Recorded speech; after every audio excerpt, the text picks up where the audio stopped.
오늘 말씀 제목이 뭡니까? 하나님이 열어주신 기회. 하나님께서 열어주신 기회.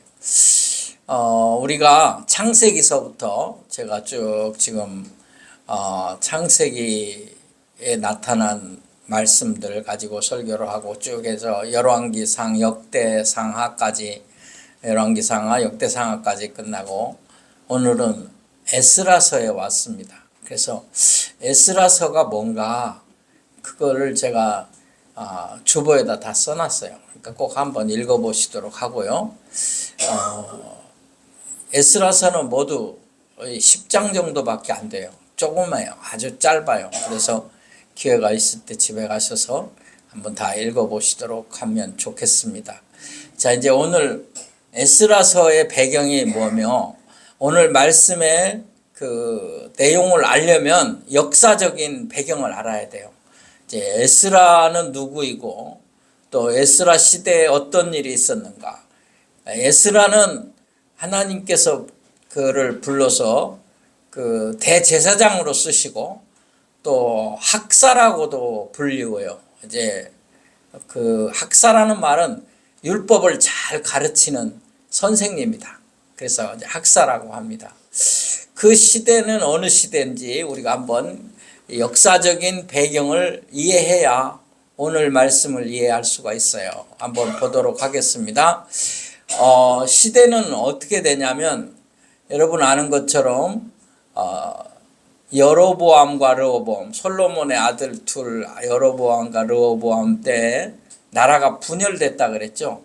그래서 북쪽은 이스라엘, 남쪽은 유다라 그렇게 이제 나라가 두 쪽이 났었어요. 그런데 이들이 하나님을 잘 섬기면 좋았는데 하나님을 떠나고 또 우상을 숭배했어요. 하나님을 떠나고 우상을 숭배하니까 포로가 되게 하셔요. 그래서 포로가 되겠는데 북쪽 이스라엘은 아수르의 포로가 돼요. 아시리아라고도 하는데요. 아시리아의 포로가 돼요.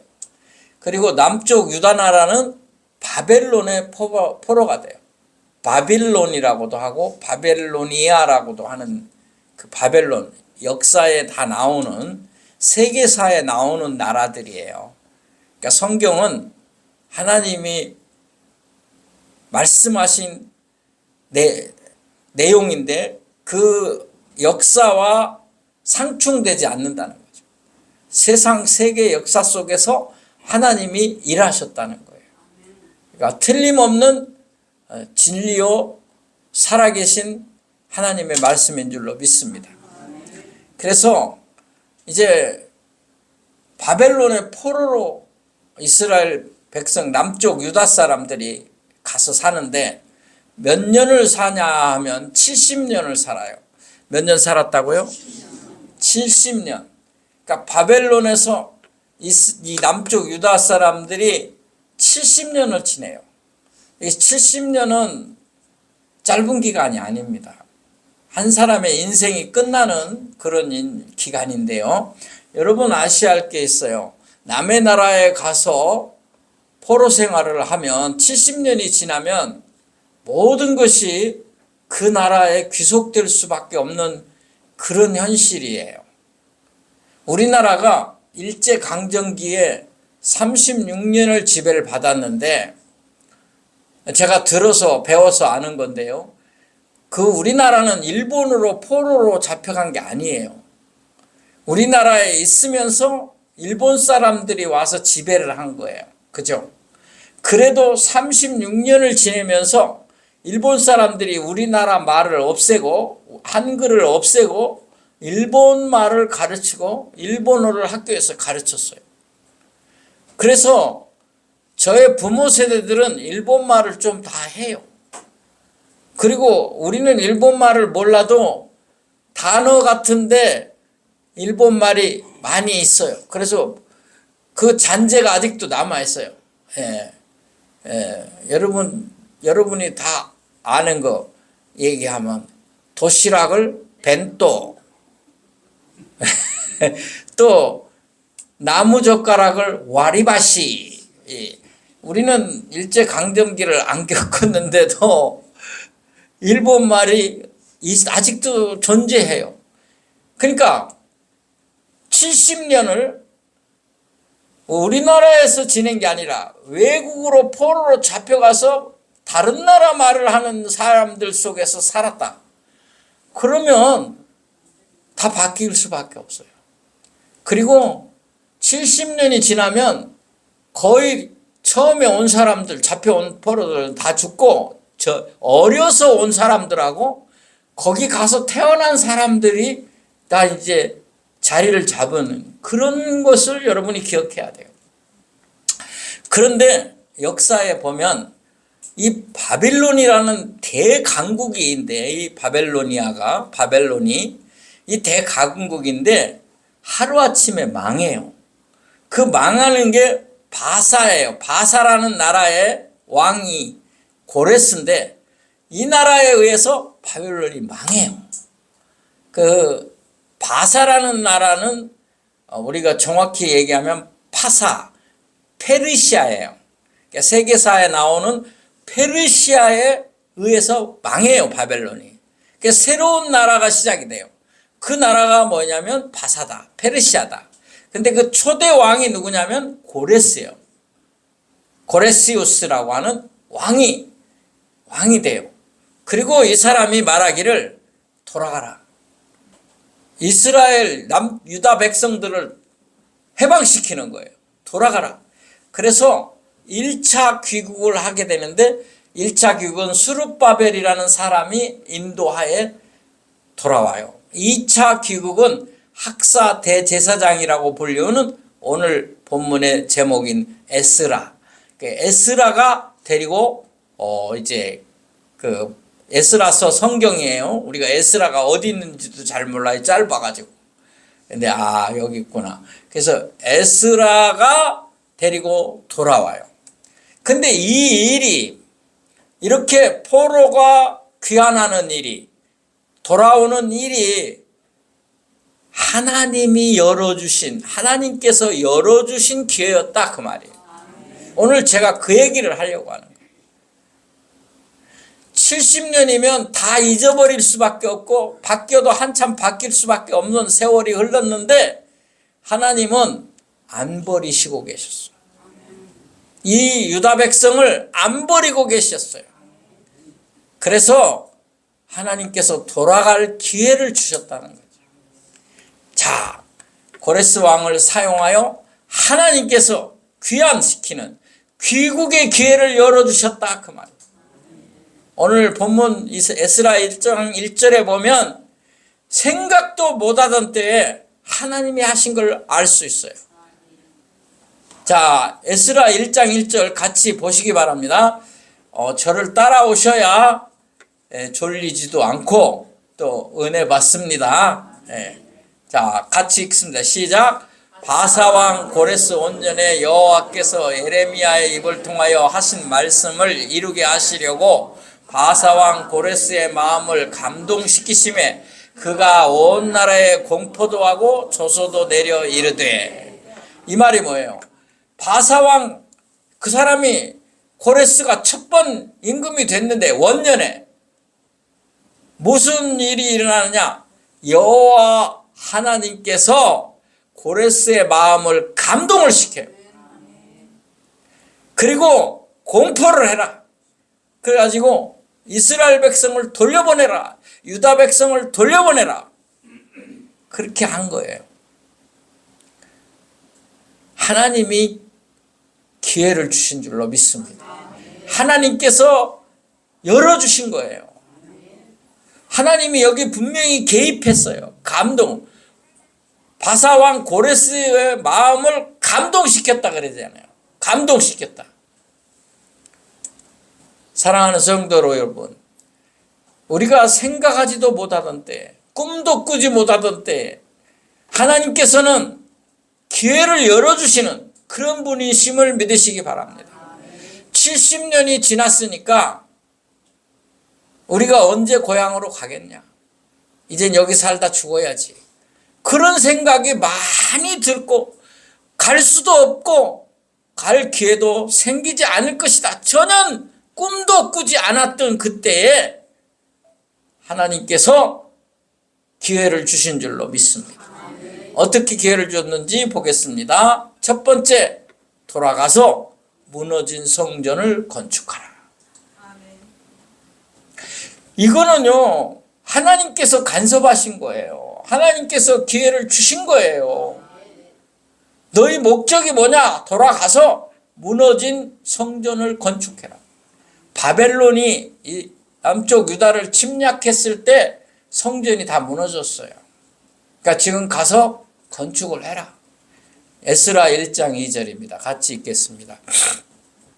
우리 다 같이 읽습니다. 시작. 바사왕 고레스는 말하노니 하늘의 하나님 여호와께서 세상 모든 나라를 내게 주셨고 나에게 명령하사 유다 예루살렘에 성전을 건축하라 하셨나니. 아멘. 가서 성전을 건축하라. 두 번째, 유다 백성에게 금은 보화를 주어라. 아니, 이런 일이 어디서 일어나요? 페르시아 왕 고레스가 이스라엘 백성이 돌아가고 포로를 돌려주는 것도 감사한데 그 주위에 사는 페르시아 사람들한테 이 유다 사람들 가면 다 금은 보화가 있으면 줘라. 가지고 가게 해라. 그거예요. 1장 4절을 한번 보겠습니다. 에스라 1장 4절 오늘 본문인데요. 같이 읽도록 하겠습니다. 시작. 그 남아있는 백성이 어느 곳에 머물러 살든지 그곳 사람들이 마땅히 은과 금과 그 밖의 물건과 짐승으로 도와주고 그 외에도 예루살렘에서 세울 하나님의 성전을 위하여 예물을 기쁘게 드릴지니라 하였더라. 아멘. 여기 보면 중요한 말이 있습니다. 그 남아있는 백성이, 유다 백성이, 이스라엘 백성이 어느 곳에 머물며 살든지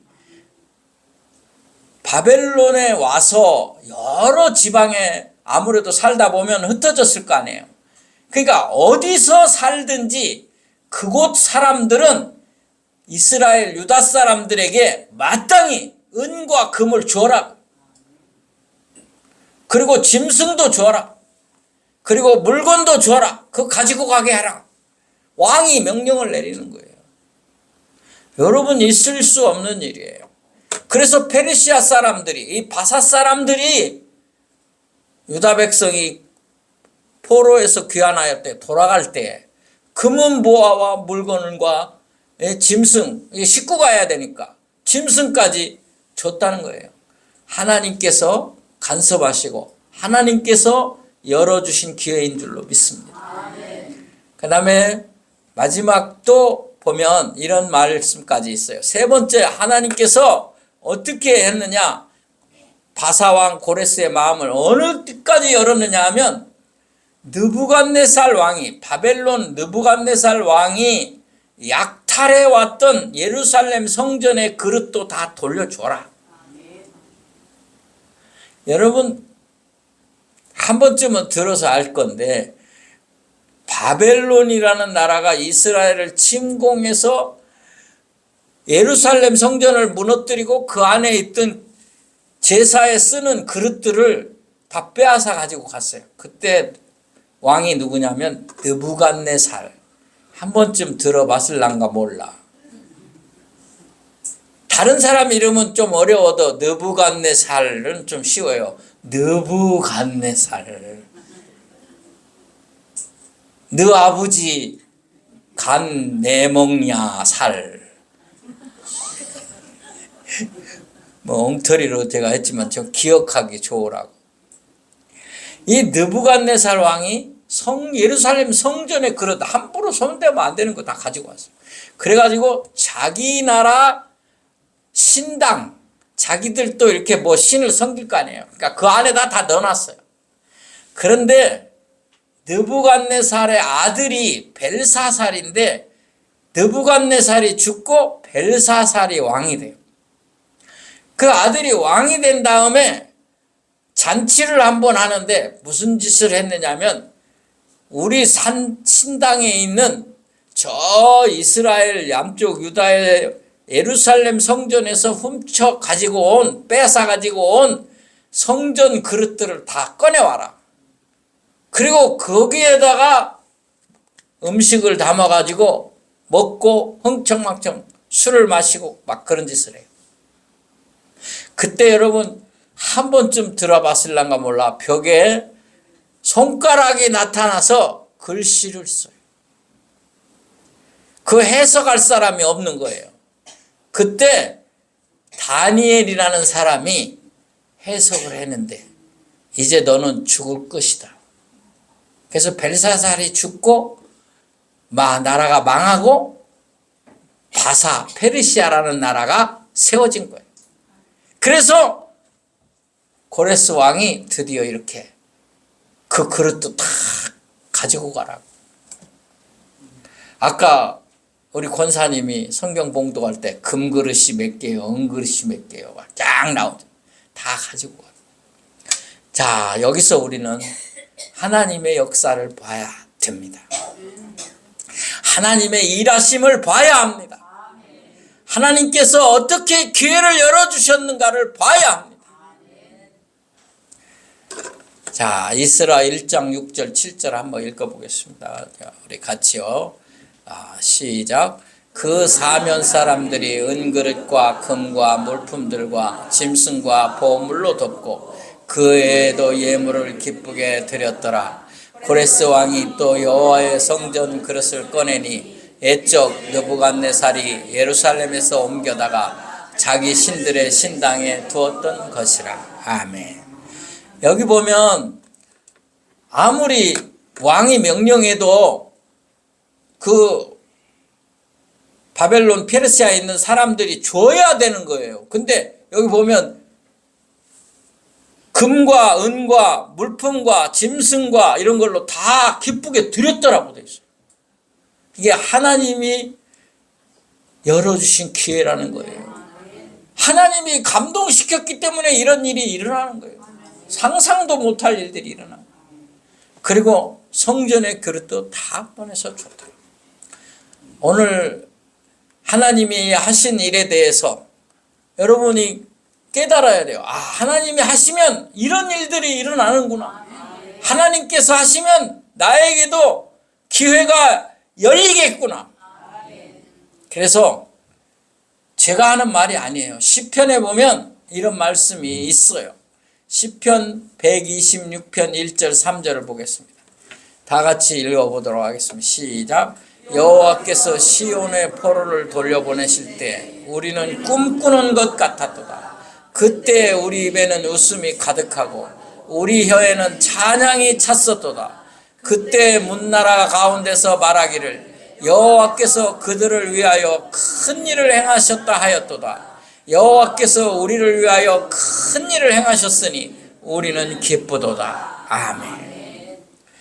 시온의 포로를 돌려보낼 때 우리가 꿈꾸는 것 같았다. 이게 꿈이냐 생시냐, 어떻게 이런 일이 일어났느냐, 그렇게 합니다. 그리고 뭐라고 말해요? 하나님께서 여호와께서 큰 일을 행하셨도다. 오늘 사랑하는 성도 여러분, 여러분의 기도가 무엇입니까? 여러분의 소원이 무엇입니까? 하나님께서 개입하셔서, 하나님께서 간섭하셔서, 하나님께서 여러분의 그 기도의 제목에 기회를 열어주시기를 축복합니다. 축원합니다. 생각하지도 못한 때, 꿈도 못 꿀 때 하나님은 역사하실 것입니다. 제가 미국에서 있을 때 우리 여동생 부부가 놀러 왔었어요. 그래서 휴가를 받아가지고 놀러 와서 제가 우리 집에서 재우고 먹고 하면서 이제 여행도 시켜주고 그렇게 했어요. 그리고 돌아갔어요. 그런데 갑자기 연락이 온 거예요. 우리 여동생 남편이 공무원이에요. 공무원은 철밥통이라 그러잖아요. 그죠? 웬만해서 잘리는 일이 없잖아요. 자기가 잘못하지 않는 이상에는. 아니, 그 좋은 자리를 사표를 냈대요. 왜 그랬냐 그랬더니 미국 오려고. 그래서 제가 이거 미국 오면 고생한다. 오지 마라. 여행 와서 볼 때하고 다르다. 말렸어요. 그런데 보따리 싸갖고 왔어요. 와버린 거예요. 여행 비자 얻어갖고. 여행 비자 해봐야 6개월인가 밖에 안 돼요. 그런데 다 보따리 싸고 애 둘 데리고 온 거예요. 우리 집에 왔어요. 근데 공무원 사표까지 내고 왔는데 돌아가라 그럴 수도 없고. 아니, 야단났더라고요. 미국이 좋다고 온 거예요. 여행 와서 보면 좋지. 사는 거는 쉬운 게 아니에요.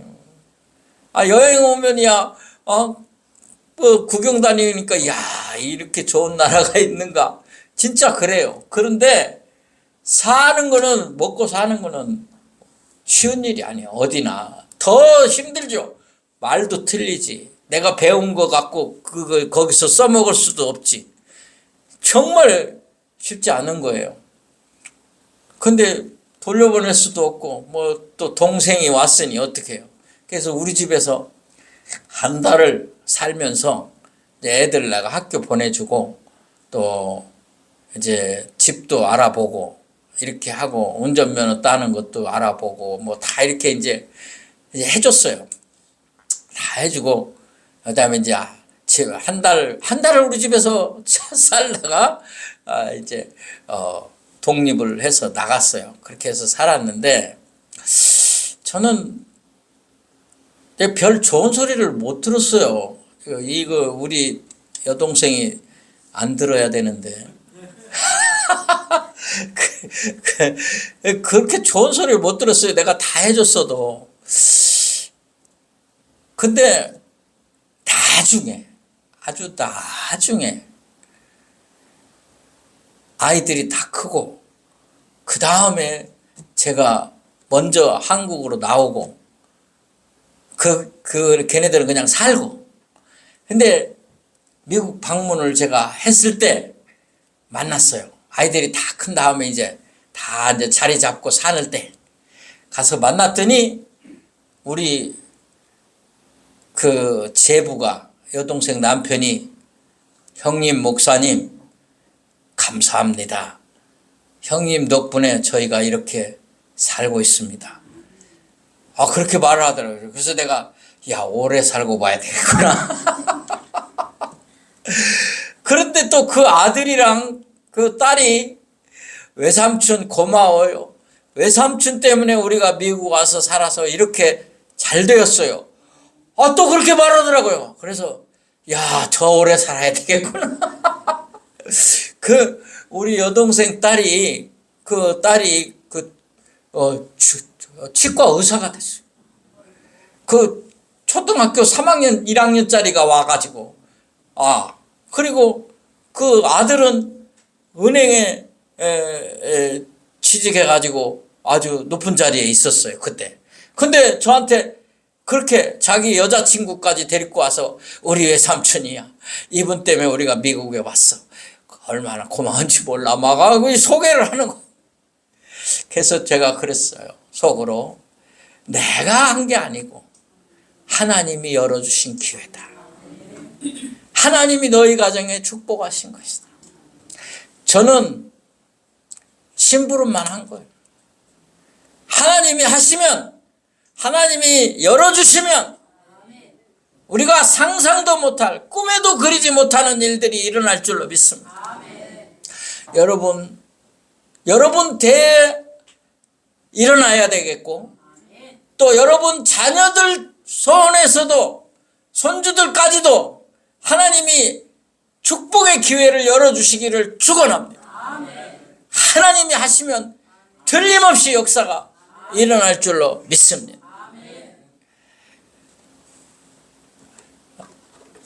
한 가지 말씀 하나 더 드리고 마치려고 하는데 먼저 이스라엘 백성이 애굽에서 나올 때도 똑같이 그랬어요. 생각도 못한 때 애굽에서는 400년이었어요. 400년. 그런데 하나님이 돌아보내죠. 또 우리나라가 해방될 때에도 그때 많이 믿는 사람들이 기도했어요. 그런데 꿈에도 못 그릴 때 해방이 된 줄로 믿습니다. 여러분, 요셉이 형들의 미움을 받아 노예로 팔려갔어요. 근데 하나님께서 생각지도 않은 기회를 열어주셔서 국무총리가 된 줄로 믿습니다. 예수님께서, 하나님이 예수님을 사용하셔서 우리에게 구원의 기회를 열어주신 줄로 믿습니다. 예수님이 우리를 위하여 십자가에서 피 흘려 죽으신 것이 하나님의 말씀에 순종하여 된 것인데, 하나님이 이렇게 하신 이유는 우리에게 구원의 기회를 열어주시기 위함입니다. 우리가 이 예수를 믿어서 구원의 기회를 얻었는데 하나님이 열어주시고 하나님이 주신 기회로 구원을 받았는데 그 외에 다른 것들을 왜 안 주시겠습니까? 하나님이 여러분과 여러분 가정과 여러분 자녀 손주들에게 꼭 열어주시는 축복의 기회가 있기를 다시 한번 축원합니다. 그러나 가만히 있으면 안 된다는 말씀이 하나 있는 소개하고 마치겠습니다. 해야 할 일이 있어요. 그게 뭐냐? 유다 백성이 한 일이에요. 유다 백성이 무슨 일을 했는가 보겠습니다. 시편 137편 1절 2절입니다. 다 같이 읽겠습니다. 시작. 우리가 바벨론의 여러 강변 거기에 앉아서 시온을 기억하며 울었도다. 그 중에 버드나무에 우리가 우리의 수금을 걸었나니. 이 말씀이 무슨 뜻이냐면요, 바벨론의 포로 70년을 살면서 하루도 멈추지 않고 울었다는 거예요. 강가에서, 이 바벨론에는 유프라테스 티그리스 강이라는 유명한 강이 있는데 그 두 개의 강이 있는데 그 강가에서 울었다. 70년이 지나면 다 잊어버렸을 텐데 그들이 어떤 일을 했냐? 유대인들은요, 어디 가든지 회당을 만들고 꼭 회당에 모여서 하나님께 예배를 했어. 그러면서 잊지 않은 거예요. 어디를? 시온을, 우리의 약속의 땅 시온을 안 잊어버린 거예요. 울었어요. 그리고 뭐 했어요? 수금을 버드나무 가지에 걸었다. 그 말은 수금이 악기인데, 이 말은 즐거움을 내려놓고, 이방 땅에서의 즐거움을 내려놓고 고향 시온을 향하여 울었다. 여러분이 눈물로 기도하면 하나님께서 여러분의 가정과 여러분의 자녀손들에게 기회를 열어줄 것입니다. 기도합시다. 하나님 아버지, 감사합니다. 우리가 생각할 때 우리가 너무나 암담하고 캄캄하고 어떻게 해야 할 바를 모를 때에 하나님께서는 우리에게 기회를 열어주시는 줄로 믿습니다. 하나님께서는 우리를 축복하시는 줄로 믿습니다. 우리가 이 믿음을 가지고 살게 하여 주옵소서. 이 믿음을 가지고 울며 기도하게 하여 주시옵소서. 기필코 우리에게, 또 우리의 가정에, 우리의 자녀들에게, 우리의 손주들에게 하나님께서 기회를 열어 주시어서 꿈꾸는 것 같은 일들, 큰 일들이 일어나게 하여 주옵소서. 예수님의 이름으로 축복하며 기도하옵나이다. 아멘.